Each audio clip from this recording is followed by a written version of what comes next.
تجھے شاہین بنایا ہے اقبال نے خودی کے ساتھ. اور شاہین تجھے پتا ہے میں بہت سے اپنے ویڈیو کلپس کے اندر ذکر کرتا ہوں کہ شاہین کی شان ہی کیا ہے. دیکھیں بات یہ ہے کہ نہ تو اس نے کل کے لیے سوچنا ہے توکل اللہ، اور نہ ہی اپنا گھر بنانا ہے اس طاقت کے ساتھ کہ وہ دوسروں کے گھروں پہ بھی قبضہ کر سکتا ہے، لیکن وہ اپنا گھر بھی نہیں بناتا اور اپنی پرواز کو بھی اس نے نیچا نہیں رکھنا. یہ ہے ایک مسلمان بچے کی پہچان.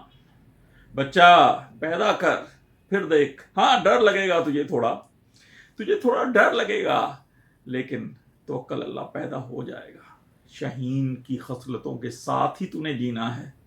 اگر شاہین کی خصلتوں کے ساتھ نہیں جیے گا تو گیدڑ بن جائے گا، اور گیدڑ یہاں بھی گیدڑ اور مرنے کے بعد بھی گیدڑ.